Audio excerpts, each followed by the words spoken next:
शहबान की एक दरगाह जिसमें हजारों लोग जमा थे। शाम की नमाज हो चुकी थी। आज यहाँ एक उत्सव था।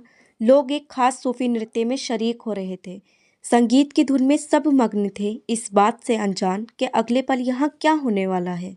दरअसल एक आतंकवादी भी लोगों की भीड़ में मौजूद था। वो पहले एक ग्रेनाइट फेंकता है, ग्रेनाइट नहीं फटता है और फिर वो अपनी जैकेट में लगा बॉम्ब एक्टिवेट कर देता है। दरगाह के गुंबद के नीचे एक गोल्डन गेट के पास धमाका होता है, जिसमें 90 से भी ज़्यादा लोग अपनी जान गंवा देते हैं। सैकड़ों लोग घायल हो जाते हैं। इस्लामिक स्टेट (IS) इस हमले की जिम्मेदारी लेता है, लेकिन हमले के अगले ही दिन दरगाह में एक बार फिर भीड़ जमा होती है। तमाम आर्टिस्ट आते हैं, परफॉर्म करते हैं, ये संदेश देने के लिए कि वो आतंकवादी हमले से नहीं डरे हैं। पाकिस्तान की मशहूर कथक डांसर सीमा करमानी भी यहाँ आती हैं। चटक लाल कपड़ों में शानदार परफॉर्म करती हैं। गाना बजता है दमादम मस्त कलंदर। ये हिम्मत दिखाने वाले ये लाल शाहबाज कलंदर के हकीकतमंद या अनुयायी थे। लाल शाहबाज, जिनकी चमत्कारों के किस्से आज भी इस दरगाह के पास और दुनिया के अलग अलग हिस्सों में सुनने को मिलते हैं। हेलो दोस्तों, स्वागत है आपका मस्तूरा क्लासेस की एनिमैजिक सीरीज़ में। आज की कहानी में हम बात करने वाले हैं लाल शाहबाज कलंदर की। तो चलिए वीडियो को शुरू करते हैं।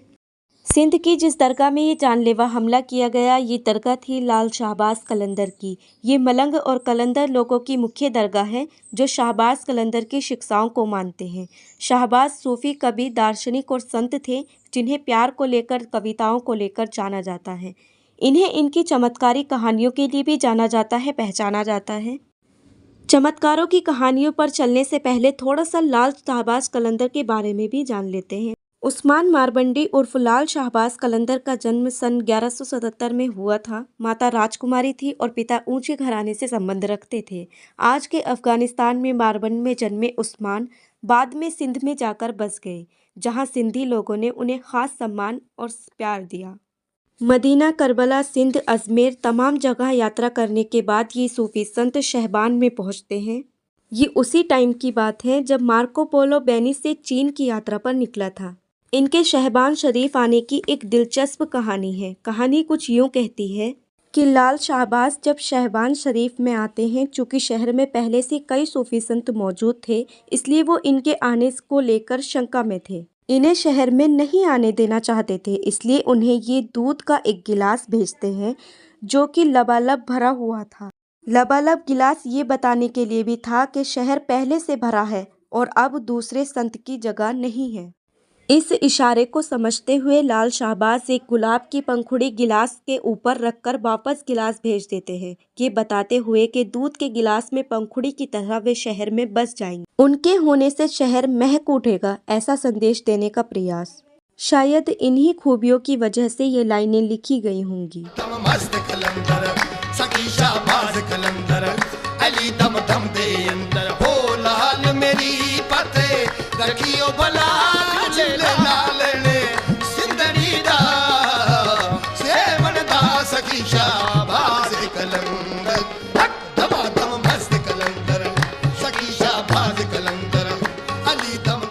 बहरहाल लाल रंग और लाल कपड़ों के लिए पसंद की वजह से इन्हें लाल नाम मिला। शाहबाज इन्हें पाक रूह के लिए कहा गया और कलंदर इनके घुमंतु स्वभाव के लिए कहा गया।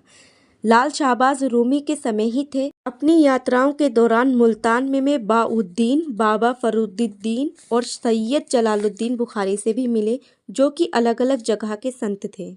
इन्हें चार यार नाम भी दिया गया। चार यार का जुमला तो आज भी आप सुनते ही होंगे। अमिताभ बच्चन का गाना भी आपने सुना ही होगा, जहाँ चार यार मिल जाए वहीं हो गुलजार। ऐसे तमाम किस्से चार यार के इर्द गिर्द घूमते हैं।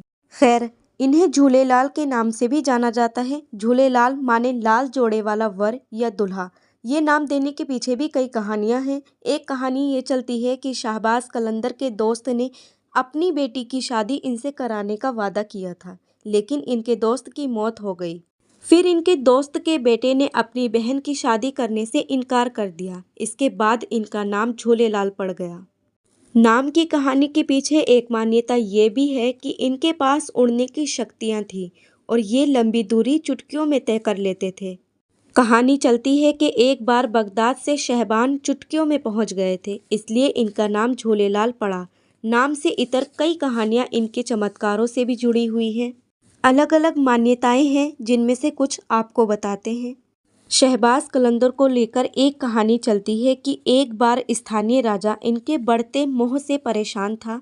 उसे डर था कि उसका दबदबा कमज़ोर हो रहा है, इसलिए राजा ने घमंड के साथ शाहबाज कलंदर को बुलावा भेजा। थोड़ा घमंड अहंकार से बुलावा भेजा। शाहबाज कलंदर आए भी, लेकिन राजा ने महल के दरवाजे बंद करा दिए। फिर सूफी संत वहीं खड़े कुछ समय मुस्कुराए, दीवारों से गुजरते हुए महल के भीतर पहुंच गए। ऐसी मान्यता है कि जिसके बाद राजा बेहद शर्मिंदा हुआ। अपनी गलती का उसे एहसास हुआ। इनके सबसे चहेते शिष्य थे बोदरा बहार। इनके मौत से वापस आने की कहानी भी चलती है। ऐसी मान्यता है कि दरगाह के पास के लोग कहानियाँ सुनाते हैं। वो बताते हैं कि शाहबान का राजा बोदरा बहार और लाल शाहबाज के लोगों के बीच काफ़ी प्रसिद्ध हो रहे थे, जिनके चलते राजा ने बहार के टुकड़े करने का आदेश दिया। सैनिकों ने राजा की बात मानी और बोदरा के शरीर के टुकड़े करके फेंक दिए। जब लाल शाहबान को इस बात का पता चला, उन्होंने अपने अनुयायियों को आवाज़ दी। गुरु की बात सुनते ही टुकड़े जुड़कर वापस बोदला के शरीर में बदल गए।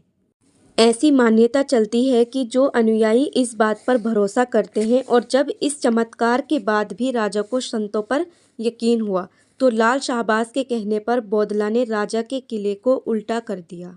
लोग दावा करते हैं कि आज भी किले के अवशेष इसी वजह से उल्टे दिखाई देते हैं। खैर, शाहबाज की कहानी में ऐसे कई चमत्कारी किस्से हैं जो लोगों की मान्यताओं के मुताबिक बदलते रहते हैं। 1274 में शाहबाज दुनिया में नहीं रहे। बाद में साल 1356 में फिरोज शाह तुगलक ने इनकी दरगाह बनवाई। मिर्ज़ा जानिब एक ने इसका विस्तार करवाया। बाद के वर्षों में इसमें सिंधी टाइल्स, कांच की सजावट और सोने की परत वाले दरवाजे यहाँ पर लगाए गए, जहां आज भी वाद्य यंत्रों की धुन में लोग धमाल करते घूमते नजर आ जाते हैं। लाल शाहबाज कलंदर का आपने भी तमाम गानों में, तमाम संगीतों में, तमाम रेफरेंस में नाम सुना ही होगा। उनकी ये कहानी थी। आई होप आपको ये पसंद आई होगी। ऐसी ही और कहानियाँ, ऐसे ही और वीडियोस देखने के लिए आप हमारे चैनल को सब्सक्राइब करें, बेल आइकन प्रेस करें ताकि और वीडियोस आपको मिल सके।